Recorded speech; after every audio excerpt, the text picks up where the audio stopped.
ماہ رمضان المبارک کی 15 تاریخ ہے۔ 15ویں روزے سے ہم گزر رہے ہیں، تقریباً آدھا رمضان ہم سے گزرنے کو ہے، اور الحمدللہ اللہ تعالیٰ کے فضل و کرم سے ہم سب روزے بھی رکھ رہے ہیں، اور جتنا ہو سکے اتنی عبادتیں بھی ہماری چل رہی ہے۔ کیوں؟ اس لیے کہ ماہ رمضان کی بڑی فضیلت ہے، اس کے روزوں کی فضیلت اور اس کے اندر عبادتوں کی بڑی فضیلت۔ حضرت محترم، ماہ رمضان المبارک ان ساری برکتوں کے ساتھ اپنی جگہ موجود ہے، ان ساری رحمتوں کے ساتھ اپنی جگہ موجود ہے، لیکن اس ماہ عظیم میں بہت سارے ایسے واقعات رونما ہوئے ہیں جن کا ذکر سننا ہمارے لیے بہت ضروری ہے، تاکہ ہمیں ہمارا ماضی معلوم ہو، ہمارے بزرگان دین اور اسلام کے جانثاران صحابہ رضی اللہ عنہم نے کس قدر دین اسلام کو پھیلانے کے لیے اپنے آپ کو قربان کیا۔ جان کی ضرورت پڑی تو جان دی، مال کی ضرورت پڑی تو مال بھی دی، گھر بار چھوڑنے کا وقت آیا تو وہ بھی چھوڑ دیا ہمارے لیے۔ ہم بہترین عظیم الشان مسجد میں یہاں پر موجود ہیں، بڑے اطمینان کے ساتھ سن رہے ہیں، بیٹھے ہوئے ہیں، اے سی لگی ہوئی ہے، الحمدللہ ٹھنڈا ہے، باہر بڑی گرمی ہے۔ یہ ہمارے اوپر بہت بڑا احسان ہے پیارے آقا علیہ الصلوۃ والسلام کے جانثاران صحابہ کا۔ آپ اچھی طرح سے واقف ہیں کہ اعلان نبوت کے بعد 40 سال آپ کی جب عمر تھی حضور پاک علیہ السلام کی، اعلان نبوت آپ نے فرمایا کہ اے لوگوں، میں اللہ کا رسول ہوں، مجھے اللہ کا رسول مانو، اللہ کی عبادت کرو، اللہ کے ساتھ کسی اور کو شریک مت ٹھہراؤ۔ یہ آپ کا پیغام تھا، ہمارے نبی کا پیغام تھا یہ لوگوں تک۔ آپ کا مقصد کیا تھا؟ لوگوں کو گمراہی سے بچانا، کفر سے بچانا اور گناہوں سے بچانا، یہ حضور پاک علیہ السلام کا مقصد تھا۔ 13 سال گزر گئے، 13 سال بڑی مشکلوں سے 13 سال گزرے۔ اگر اس 13 سال مکی زندگی کو اگر ہم دیکھیں، حضور پاک علیہ السلام کی مکی زندگی کو، بہت ساری مصیبتیں مسلمانوں نے جھیلی۔ پیارے آقا علیہ الصلوۃ والسلام خود مصیبتوں کا آپ نے سامنا کیا۔ شعب ابی طالب کے اندر آپ محصور کر دیے گئے، آپ کو بند کر دیا گیا، کھانا پینا آپ کے لیے بند کر دیا گیا، بہت ساری مصیبتیں جھیلی، آپ سنتے ہیں۔ 13 سال اسی طریقے سے گزر گئے، 13 سال مکی زندگی، 13 سال۔ اللہ تعالیٰ کا جب حکم آیا کہ اے حبیب آپ مکہ چھوڑ دیں، مکہ چھوڑ دیں، مدینے کی طرف آپ ہجرت فرمائیں۔ حکم آیا تو حضور نے صحابہ اکرام کو حکم دیا کہ تم جو ہے ہجرت کرو۔ بعض صحابہ حبشہ کی طرف ہجرت فرمائے، پھر وہاں سے مدینہ آئے، اور کچھ صحابہ سیدھا مکے سے مدینے کی طرف ہجرت فرمائے، اور حضور پاک علیہ الصلوۃ والسلام خود اپنے غار یار حضرت صدیق اکبر رضی اللہ تعالی عنہ کے ساتھ مدینہ منورہ کی طرف آپ نے ہجرت فرمائی۔ اللہ کا حکم تھا، کیوں؟ اس لیے کہ وہاں رہ کر کام نہیں کیا جا سکتا تھا۔ جو کام تھا، جو مشن تھا حضور کا، دین کو پھیلانا، اللہ کی توحید کو پھیلانا، مکے کے اندر یہ بڑا مشکل کام تھا۔ حالانکہ چل رہا تھا، حضور برابر اللہ کے پیغام کو پہنچا رہے تھے، لیکن اللہ نے جب تک چاہا اللہ نے تب تک وہاں مکے میں رہے۔ اللہ نے حکم فرمایا تو نکل گئے وہاں سے۔ تو وہاں رہ کر کام کا ہونا مشکل تھا، تو اللہ نے مدینہ پاک کی طرف ہجرت فرمانے کا حکم فرمایا۔ ہجرت وہیں سے جو ہے ہجری سال، وہیں سے جو ہے اس کا ابتدا کی جاتی ہے۔ عمر فاروق رضی اللہ تعالی عنہ نے یہیں سے اسلامک کیلنڈر کا آپ نے آغاز کیا اپنے دور مبارک میں۔ تو مدینہ پاک مسلمان جب گئے، میرے آقا علیہ الصلوۃ والسلام وہاں پر گئے، مدینے کے جو لوگ تھے وہ بڑے پیار کرنے والے لوگ تھے، نرم خو لوگ تھے، نرم دل لوگ تھے، مدد کرنا ان کا بہت بڑا جذبہ تھا، ان کی عادت تھی۔ حضور پاک علیہ الصلاۃ والسلام اپنے مہاجرین صحابہ کے ساتھ مدینے کی طرف ہجرت فرمائے تو انصار کے جو صحابہ تھے، انصار صحابہ، ان کے اندر اتنا جذبہ تھا مدد کا، حضور نے جب حکم فرمایا کہ تم ہر مہاجر صحابی کو اپنے ساتھ لے لو، ہر کوئی ایک ایک کر کے اپنے ساتھ اپنے ساتھی کو لے لو، تو انصار صحابی، مدینے کے جو صحابی تھے، انہوں نے یہاں پر مدد کا اس طرح مظاہرہ فرمایا کہ ہر ایک صحابی جو ہے اپنے ساتھ ایک صحابی کو اپنے گھر لے لیا اور ان کے لیے جو ہے کھانے پینے کا اور رہنے کا انتظام کیا۔ اور تاریخ ہمیں بتاتی ہے، شریعت ہمیں یہ بتاتی ہے کہ یہاں تک کہ ایک صحابی، انصاری صحابی کے پاس 2 بیویاں ہوتی تو ایک بیوی کو طلاق دیتے اور طلاق دینے کے بعد اپنے جو مہاجر صحابی تھے ان کو کہتے کہ تم اب ان سے نکاح کر سکتے ہو۔ اتنا بڑا جذبہ تھا، اتنا بڑا جذبہ۔ کیوں؟ مہاجرین اپنے گھر بار کو چھوڑ کر آئے تھے، اپنی دولت کو چھوڑ کر آئے تھے، اپنے پیدائش کے مقام کو، وطن کو چھوڑ کر آئے تھے، سب کچھ چھوڑ کر آئے تھے، کچھ آپ کے ساتھ مہاجرین صحابہ کے ساتھ نہیں تھا۔ تو معزز سامعین حضرات، اب یہاں پر جو ہے 13 سالہ مکی زندگی میں مسلمانوں نے کبھی کسی سے جنگ نہیں کی، کبھی کسی سے لڑا نہیں، بلکہ مصیبتوں کو جھیلا، تلوار نہیں اٹھایا، کچھ کہا نہیں۔ لیکن جب مدینہ آئے، اب مدینہ جانے کے بعد اب ایک جنگ رونما ہوئی، ایک جنگ ہوئی، اور اس جنگ کا نام ہے جنگ بدر، جس کو غزوہ بدر بھی کہا جاتا ہے۔ غزوہ بدر یعنی وہ جنگ جس کے اندر خود حضور پاک علیہ الصلاۃ والسلام نے شرکت فرمائی ہو، اس کو کہتے ہیں غزوہ۔ ایک ہوتا ہے سرایا، وہ جنگیں جس کے اندر حضور نے شرکت بھی کی ہو اور نہ بھی کی ہو، لیکن غزوہ اس کو کہتے ہیں جس کے اندر پیارے آقا علیہ الصلاۃ والسلام نے خود شرکت فرمائی ہو اور تمام کے تمام لشکر کی قیادت فرمائی ہو۔ یہ غزوہ بدر اسلام کا سب سے پہلا معرکہ، سب سے پہلی جنگ، سن 2 ہجری میں رمضان کی 17 تاریخ، آج 15 ہے، کل 16، منگل کو 17 تاریخ، تو ماہ رمضان کی 17 تاریخ کو یہ جنگ بدر معرکہ منظر عام پر آئی، اور جنگ بدر سن 2 ہجری کو ہوئی۔ اور میں آپ کو یہ بھی بتا دوں کہ رمضان کے روزے کب فرض ہوئے؟ سن 2 ہجری میں۔ حکم کب آیا؟ 10 شعبان کو، 2 ہجری 10 شعبان کو رمضان کے روزے فرض ہوئے۔ 10 شعبان کو رمضان کے روزے فرض ہوئے، لیکن اس کی ابتدا کب ہی؟ رمضان کی پہلی تاریخ سے، اور اسی سال شعبان کا مہینہ گزر گیا، اس کے بعد آیا ماہ رمضان، اور اسی ماہ رمضان میں جنگ بدر ہوئی۔ جنگ بدر، اب یہاں پر آپ غور کریں، آپ صحابہ کرام کی زندگی کو دیکھیں کہ صحابہ کرام تپتی دھوپ میں میدان بدر، جو کہ ایک مقام کا نام ہے، مدینہ منورہ سے تقریباً 80 میل دور پر جو ہے یہ مقام بدر ہے۔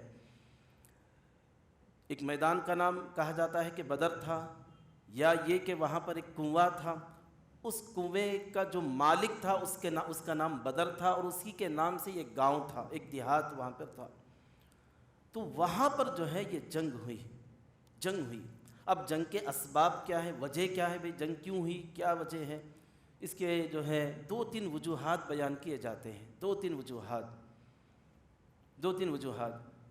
جو بھی ہوں، لیکن جب یہ جنگ ہوئی تو یہ جنگ سے جو ہے اس کے بعد جو اسلام ترقی کر گیا، اسلام جو پھیلا، اور مسلمانوں کی طاقت دنیا والوں کو معلوم ہوئی، مسلمانوں کا رعب دنیا والوں کو معلوم ہی کہ مسلمانوں کا یہ مختصر سا لشکر جو اپنے سامنے مقابل میں آنے والے 3 گنا جو زیادہ دشمن تھے ان کے اوپر غالب آیا، اور ان پر مسلمانوں نے کامیابی حاصل کی۔ اور اسی دن کو اللہ تبارک و تعالیٰ نے قرآن کے اندر یوم الفرقان کہا، یوم الفرقان۔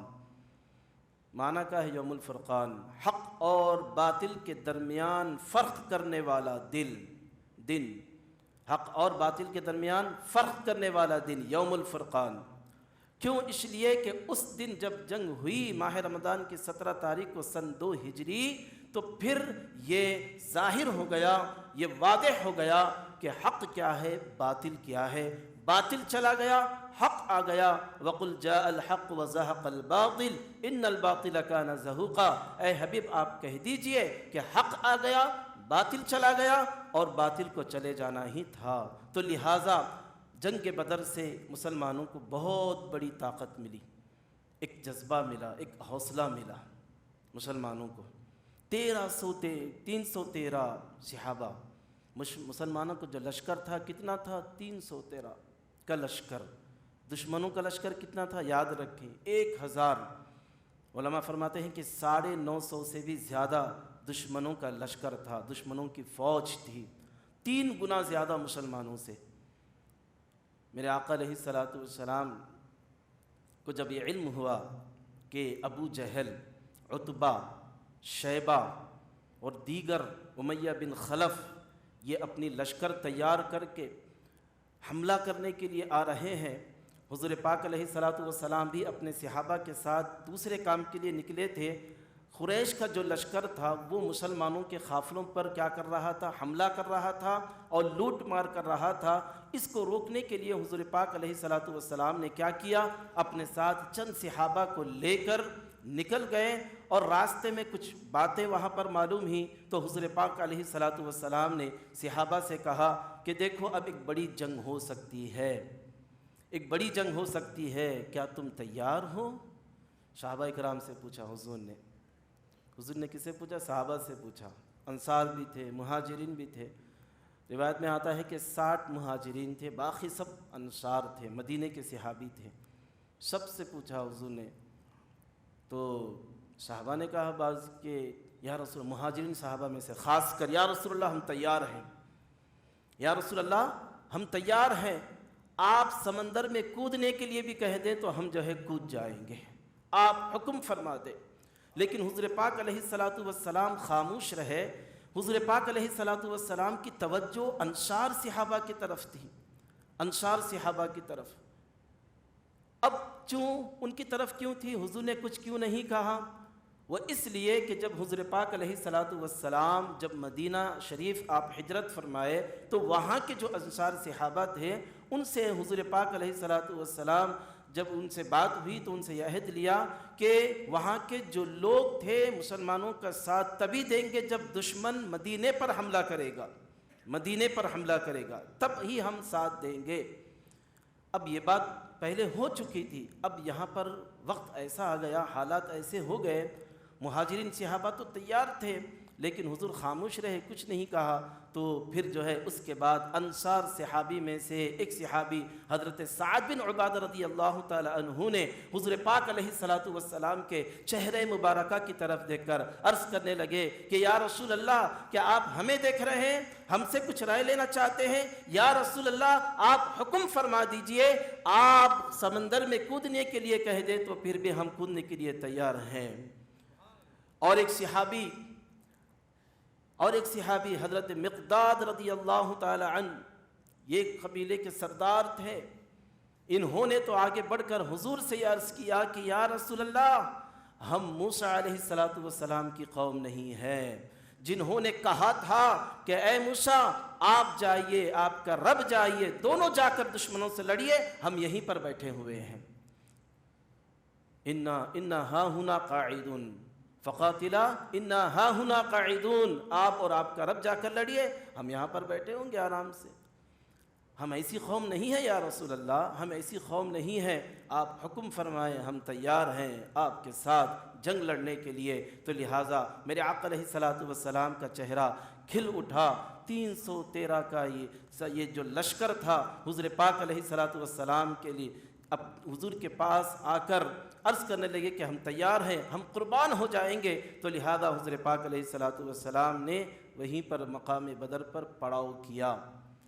اب دشمن بھی آ گیا، اور دشمن کس وجہ سے آیا، ان کا مقصد کیا تھا، پھر بعد میں ان کا مقصد تبدیل ہو گیا، وہ الگ بحث ہے۔ جنگ ہوئی، اس کے متعلق میں آپ کے سامنے کہہ رہا ہوں، بہت بڑی جنگ، پہلا اسلام کا معرکہ جس کے اندر مسلمانوں کو کامیابی ملی، اور اسی کامیابی کے بعد مسلمانوں کی ترقی ہوتی چلی گئی، ترقی ہوتی چلی گئی۔ تو معزز سامعین حضرات، میرے آقا علیہ الصلاۃ والسلام سپہ سالار، مسلمان لشکر کے قائد اعظم، حضور پاک علیہ الصلاۃ والسلام صحابہ کی جماعت کو ترتیب دے رہے ہیں، سب کو تیار کر رہے ہیں، صبح جنگ ہونی ہے، 17 تاریخ کو جنگ ہونی ہے، تیار ہو جاؤ۔ میرے آقا علیہ الصلاۃ والسلام جنگ ہونے سے پہلے رات میں اللہ کی بارگاہ میں دعا کرتے ہیں کہ مولا مدد فرما، مولا مدد فرما، یہ مختصر یہ لشکر ہے، اگر یہ لشکر آج ہلاک ہو گئی تو پھر تیری عبادت کرنے والا کوئی بھی نہیں رہے گا، روئے زمین پر تیری پوجا نہیں ہوگی، روئے زمین پر تجھے کوئی پوجنے والا نہیں ہوگا، تیری توحید بیان کرنے والا نہیں ہوگا، آج تیری اگر مدد نہیں ہوگی تو لہٰذا اللہ کے نبی صلی اللہ تعالی علیہ وسلم اللہ کی بارگاہ میں دعا فرما رہے ہیں اور صحابہ اکرام آرام فرما رہے ہیں۔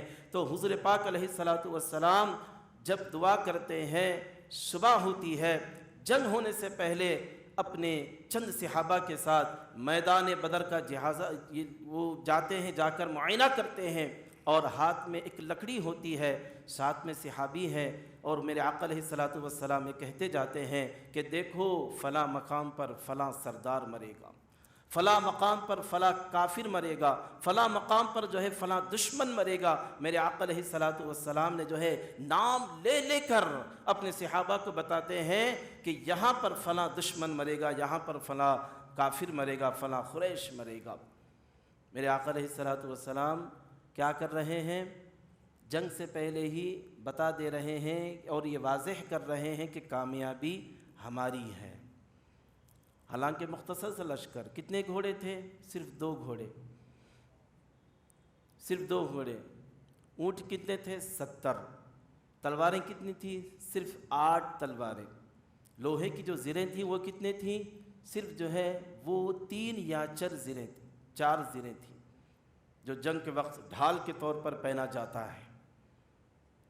اور دشمن سامنے 100 گھوڑے، 700 اونٹ، اور بے شمار کھانا پینا اور آرام کی چیزیں ان کے ساتھ، ان کا دل بہلانے کے لیے ان کے ساتھ خواتین، یہ ساری چیزیں دشمن کے ساتھ۔ ابو جہل اس کے اندر موجود ہے، ابو جہل۔ مسلمانوں کے پاس کچھ بھی نہیں ہے، مسلمانوں کے پاس ایک بہت بڑی طاقت تھی، اور وہ طاقت تھی ایمان کی دولت، وہ طاقت تھی حضور پاک علیہ الصلاۃ والسلام کی سنگت اور آپ کی صحبت۔ یہ مسلمانوں کی بہت بڑی طاقت تھی، اور اس طاقت کے سامنے دنیا کی ساری طاقتیں بالکل پھیکی تھی، کمزور تھیں۔ یہ حضور پاک علیہ الصلاۃ والسلام کی قیادت تھی، اور آپ کا یہ یعنی آپ اپنے جانثاران صحابہ کو جس طریقے سے تربیت فرمائی، جس طریقے سے ان کے دلوں کو پاک کیا، یہ اس کا اثر تھا۔ تو معزز سامعین حضرات، حضور پاک علیہ الصلاۃ والسلام نے اس طریقے سے ایک دن پہلے یا جنگ جس دن ہوئی اس دن صبح میرے آقا علیہ الصلاۃ والسلام نے واضح کر دیا کہ کون کب مرے گا اور کہاں مرے گا، اور ہوا بھی یہی۔ جنگ کا آغاز ہوا، 17 رمضان جنگ کا آغاز ہوا، اور اس جنگ کے اندر بہت ساری ایسی چیزیں ہوئیں جو کہ معجزے کے طور پر ثابت تھی۔ معجزے، اللہ نے حضور نے جب دعا فرمائی کہ مولا مدد فرما، تو اللہ نے کیا کیا؟ قرآن کے اندر اس کو بیان کیا، وَلَقَدْ نَصَرَكُمُ اللَّهُ بِبَدْرٍ، اللہ پاک نے بدر کے اندر تمہاری مدد فرمائی ہے۔ وَأَنْتُمْ أَذِلَّةٌ، جبکہ تم بے سر و سامان تھے، اے مسلمانوں کچھ نہیں تھا تمہارے پاس، کچھ نہیں تھا، پھر بھی اللہ پاک نے تمہاری مدد فرمائی ہے۔ فَاتَّقُوا اللَّهَ لَعَلَّكُمْ تَشْكُرُونَ، تاکہ تم اللہ سے ڈرو، تقوی حاصل کرو اور شکر گزار بندے بن جاؤ اللہ تبارک و تعالیٰ کے۔ تو لہٰذا اللہ نے مدد فرمائی۔ پہلے جنگ کا آغاز ہوا، بہت لمبی یہاں پر جو ہے باتیں موجود ہیں، طویل باتیں اس کے اندر موجود ہے۔ جنگ کا آغاز ہوا تو حدیثوں میں آتا ہے، قرآن کے اندر بھی اس کا ذکر موجود ہے، اللہ نے 1000 فرشتوں کو مسلمانوں کی مدد کے لیے اتارا، مسلمانوں کی مدد کے لیے 1000 فرشتوں کو۔ پھر اس کے بعد ذکر آتا ہے 3000 فرشتے، پھر اس کے بعد ذکر آتا ہے 5000 فرشتے۔ اس طرح اللہ تبارک و تعالیٰ نے فرشتوں کو بھیجا مسلمانوں کی مدد کے لیے۔ اللہ کے نبی صلی اللہ علیہ وسلم نے دعا فرمائی کہ مولا مدد فرما، اگر یہ ہلاک ہو گئے تو پھر تو کوئی عبادت کرنے والا نہیں رہے گا۔ فرشتوں کے ذریعے سے اللہ پاک رحم فرما رہا ہے، رحمتوں کی بارش کر رہا ہے۔ صحابہ فرماتے ہیں کہ جب ہم میدان جنگ میں تھے، دشمنوں کو مار رہے تھے، ہم مار بعد میں رہے تھے، لیکن اس سے پہلے ہی کافر زمین پر گر جاتا اور ہم سمجھ جاتے یہ کہ اللہ کی مدد ہے۔ ہمارے نبی نے جو اللہ سے دعا کی، اللہ پاک نے حضور پاک علیہ الصلوۃ والسلام کی دعا کو قبول فرمائی، اور اس طرح اللہ کی مدد آئی۔ ہم مارتے بعد میں، لیکن کافر پہلے مر رہا ہوتا۔ صحابہ فرماتے ہیں کہ ایک عجیب آواز آتی، عجیب اقدم ہیزوم اقدم ہیزوم۔ صحابہ پریشان ہوتے کہ یہ آواز کہاں سے آ رہی ہے۔ جب جنگ ختم ہو گئی، حضور پاک علیہ الصلوۃ والسلام کی بارگاہ میں جب صحابہ نے عرض کیا کہ یا رسول اللہ، ہم نے جنگ کے اندر ایک عجیب و غریب آواز کو سنا، تو میرے نبی پاک علیہ الصلوۃ والسلام ارشاد فرماتے ہیں کہ وہ جبریل تھے جو اپنے گھوڑے سے کہہ رہے تھے کہ اے گھوڑے آگے بڑھ، اے گھوڑے آگے بڑھ۔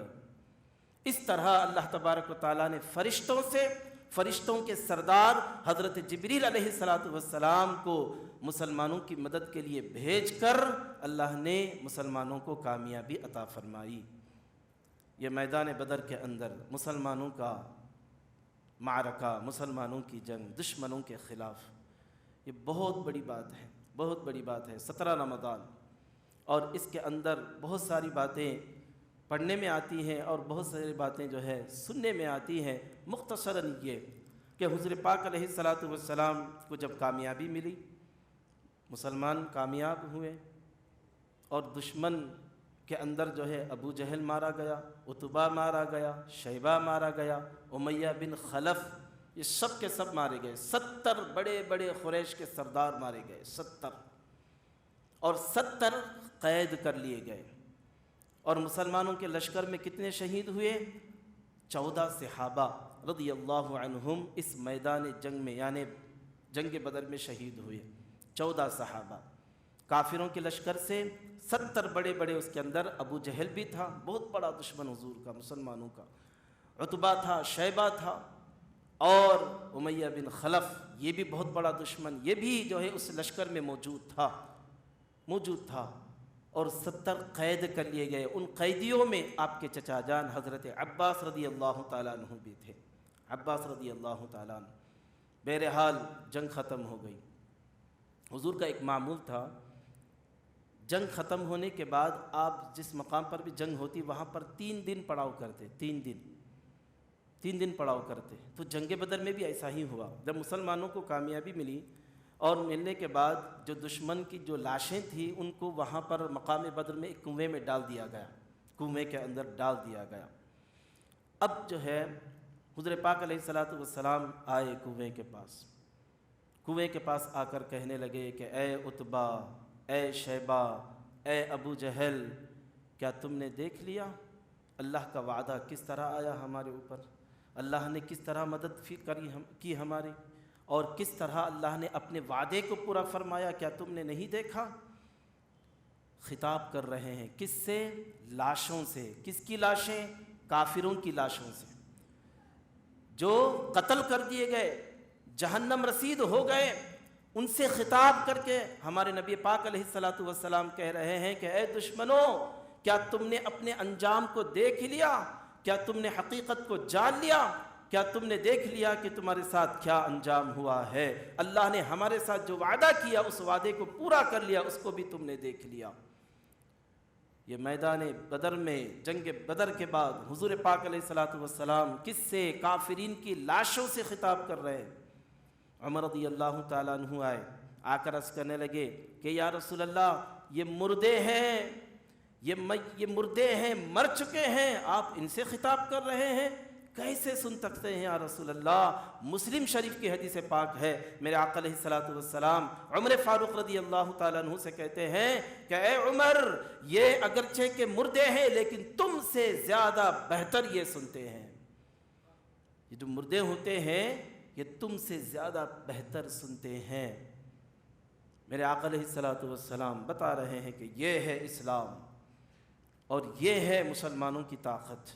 مسلمان اگر ڈٹا رہے، مسلمان اپنے جذبے کا اس طرح اگر مظاہرہ کرے تو پھر اللہ تبارک و تعالیٰ کی وہاں مدد آتی ہے. اور جہاں پر کوئی اشارے نہیں ہے، کوئی علامت نہیں ہے کامیابی کے، ایسے موقع پر بھی اللہ تبارک و تعالیٰ ایسی مدد فرماتا ہے، پھر ساری دنیا دیکھتی رہ جاتی ہے کہ یہ مدد کہاں سے آ گئی اور یہ مسلمان کیسے کامیابی حاصل کی ہے.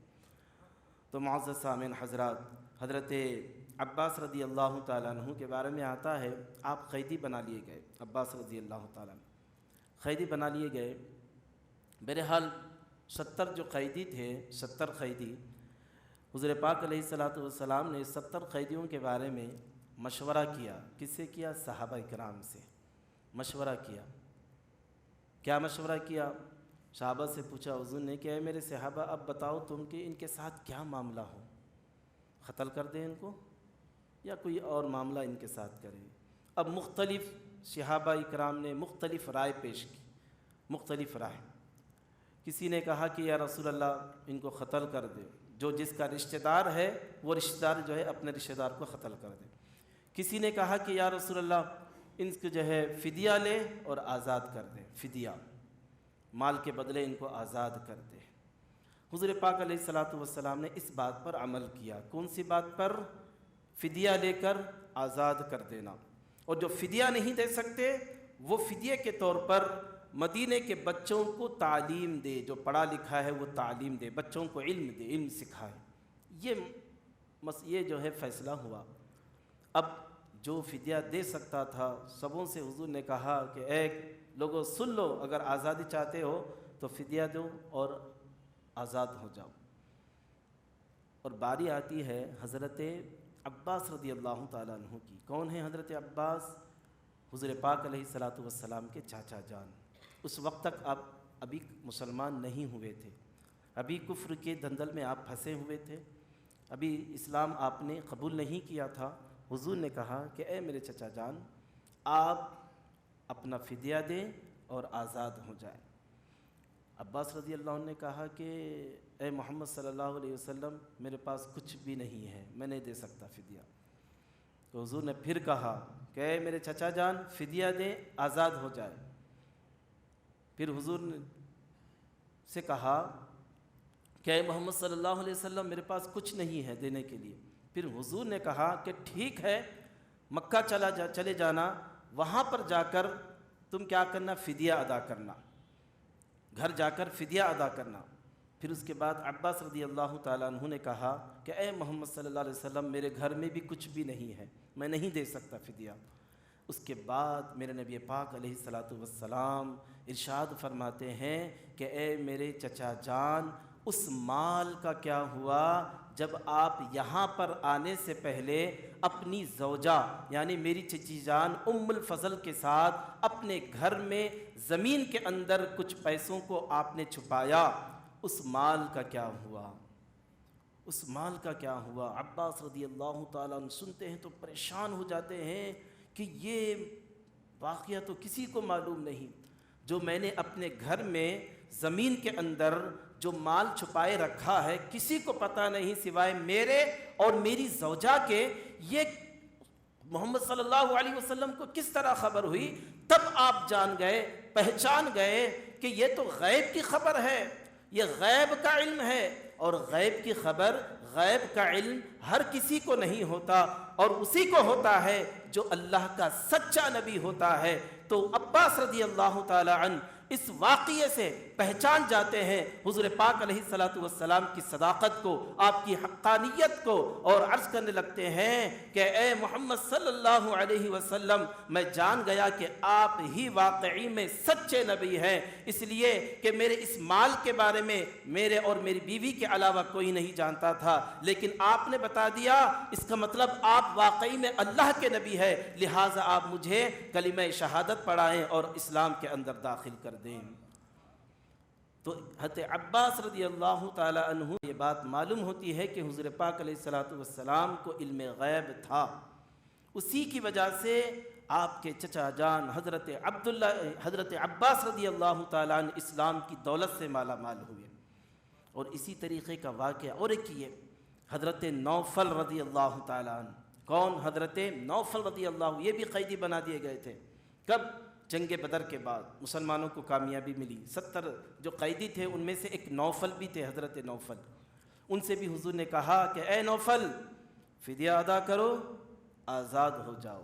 نوفل نے بھی یہی کہا کہ مجھے پاس کچھ بھی نہیں ہے فدیہ دینے کے لیے۔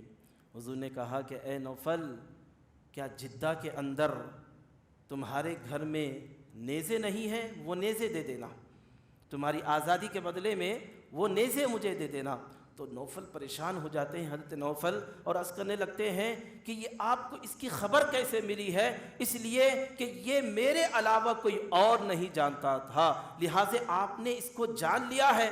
واقعی میں آپ اللہ کے سچے نبی ہیں اور آپ کی صداقت واقعی میں سچی ہے، تو لہذا حضرت نوفل رضی اللہ تعالی عنہ اسی علم غیب کی وجہ سے اسلام کی دولت سے مالا مال ہوتے ہیں۔ عرض کرنے لگتے ہیں کہ یا رسول اللہ، آپ واقعی میں اللہ کے سچے نبی ہیں، لہذا آپ مجھے کلمہ شہادت پڑھا کر اسلام کی دولت سے مالا مال فرما دیں۔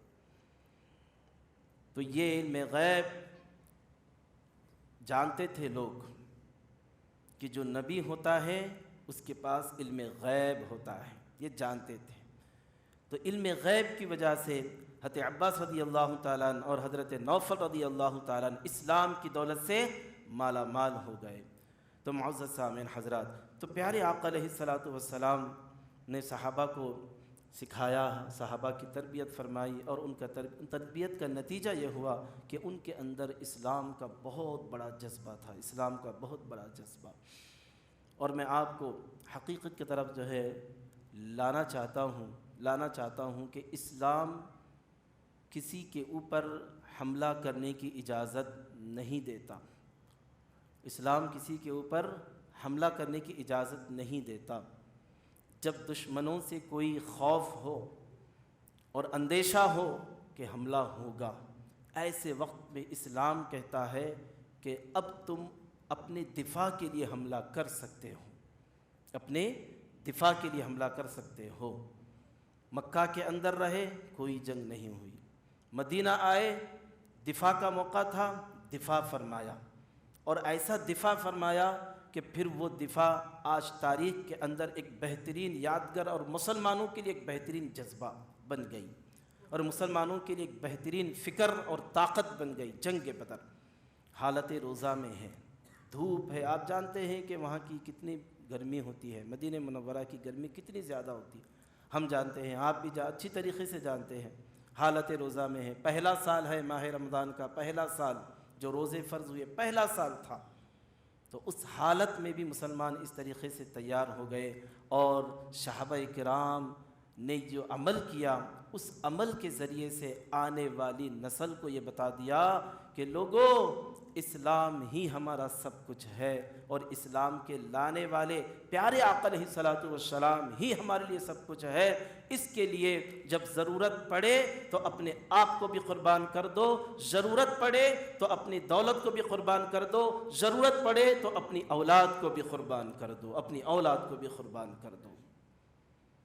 یہ صحابہ نے ہمیں بتا دیا، یہ جنگ بدر نے ہمیں بتا دیا، یہ سوچ، یہ فکر یہ جنگ بدر نے ہمیں دی ہے، صحابہ کرام نے ہمیں دی ہے۔ ورنہ اگر صحابہ اگر یہ کہتے کہ یا رسول اللہ پہلا رمضان ہے، دھوپ بہت زیادہ ہے، ہم جنگ نہیں کر سکتے، لہٰذا ہم جنگ کو ٹالیں گے، لہٰذا ہم جنگ میں نہیں جائیں گے، مدینہ منورہ میں رہیں گے، اگر صحابہ اس طرح کہتے تو سوچئے کیا حالت ہوتی اور واقعہ کیا ہوتا ہے۔ صحابہ اگر اس وقت آگے نہ بڑھتے تو کیا ہوتا۔ اس سے ہم ذرا اندازہ کر سکتے ہیں۔ اور صحابہ کی زندگی ہمارے لیے مشعل راہ ہے۔ صحابہ کی زندگی سے ہمیں بہت کچھ مل سکتا ہے، شرط یہ ہے کہ صحابہ کی زندگی کو پڑھے اور ان کے طریقے پر چلے۔ اور افسوس کی بات یہ ہے، ہم باتیں بڑی کرتے ہیں، پھر بھی جو ہے باتیں بڑی کرتے ہیں، لیکن جتنی بڑی ہماری باتیں ہوتی ہیں اتنے کام ہمارے چھوٹے ہوتے ہیں، جب بھی دین کے لیے مدد کی ضرورت پڑتی ہے ہم پیچھے ہٹ جاتے ہیں۔ ایسے بہت ساری مثالیں ہیں، بہت ساری چیزیں ہیں۔ اور جب کوئی کام دین کا کیا جاتا ہے، میں آپ کو حقیقت بتا رہا ہوں، جب کوئی کام دین کا کیا جاتا ہے، کوئی آگے بڑھ کر کرتا ہے، لوگ اس کی حوصلہ افزائی کی بجائے حوصلہ شکنی کرتے ہیں، حوصلے کو توڑ دیتے ہیں۔ جب توڑ دیتے ہیں، جو بندہ بیچارہ اپنے آپ کو آگے بڑھاتا ہے دین کے کام کے لیے بغیر کسی مفاد کے، ذاتی مفاد کے، صرف اخروی مفاد کو سامنے رکھتے ہوئے جب دین کے کام کے لیے آگے بڑھتا ہے، تو پیچھے کچھ ایسے حاسدین ہوتے ہیں جو پکڑ کر پیچھے کھینچنے لگتے ہیں، جس کی وجہ سے مسلمانوں کا نقصان ہوتا ہے، اسلام کا نقصان ہوتا ہے۔ تو معزز سامعین حضرات، بہت ساری باتیں ہیں کہنے کے لیے، اور بہت ساری باتیں میں نے 2 دن پہلے ہی سوچ لی تھی جمعہ کے دن کہ یہ جنگ بدر کا موقع ہے، یعنی 17 رمضان کو جنگ بدر رونما ہوا تھا، اس کے متعلق چند باتیں عرض کر کے پھر دیگر فتح مکہ، ماہ رمضان کے اندر ہی فتح مکہ ہوا، ماہ رمضان کی 20 تاریخ کو فتح مکہ ہوا۔ اور یہ ایسی فتح تھی، فتح مکہ، جس کو اللہ نے قرآن کے اندر فتحا مبینہ کہا، انا فتحنا لک فتحا مبینہ، واضح کامیابی، واضح فتح۔ یہ رمضان کے اندر ہی ہوا، سن 8 ہجری میں فتح مکہ ہوا، سن 20 تاریخ، رمضان کی 20 تاریخ کو۔ اس کے بارے میں بھی جو ہے چند باتیں آپ کے سامنے میرا ارادہ تھا کہ رکھوں، اور اس کے علاوہ حضرت عائشہ صدیقہ رضی اللہ تعالی عنہا، ام المؤمنین، ہماری ماں، امی جان حضرت عائشہ صدیقہ رضی اللہ تعالی عنہ کی یوم وفات 17 رمضان کو ہی، 17 رمضان کو۔ اور یہ بھی اس کے متعلق بھی چند باتیں آپ کے سامنے رکھنے کا میں نے ارادہ کر لیا تھا، جیسا کہ میں نے کہا کہ حوصلہ افزائی بہت ضروری ہے، حوصلہ شکنی نہیں کرنی چاہیے، ساتھ دینا چاہیے، اور جو دین کا کام کر رہا ہو اس کو پکڑ کر آگے آپ حضرات لے جانا چاہیے، کہیں بھی ہو، کوئی بھی ہو۔ تو لہٰذا آپ قربانیاں پیش کریں دین کے کام کے لیے۔ اگر قربانیاں پیش نہیں کریں گے، یاد رکھیں اسلام کو ماننے والا مسلمان کمزور ہوتا چلا جائے گا۔ اگر آگے بڑھنا چاہتے ہیں، جو آگے بڑھ رہا ہے، جو کر رہا ہے، یا تو خود کریں، یا جو کر رہا ہے تو اس کا ساتھ دیں، اس کو آگے بڑھیں، آگے ڈھکیلیں، اس کو پیچھے نہ کھینچیں۔ حوصلہ افزائی ضرور کریں، جو دین کا کام کرتا ہو، اس کی بات میں کر رہا ہوں، اس کی بات۔ تو حضرات گرامی، پس آئیے اللہ کی بارگاہ میں دعا کرتا ہوں کہ مولا ہماری اس محفل کو قبول فرما۔ یا اللہ، جتنے یہاں پر حاضرین ہیں مولا، سب کی حاضری کو قبول فرما، سب کے جملہ جائز مقاصد کو پورا فرما۔ مولا کریم یا رب العالمین، ہمارے روزوں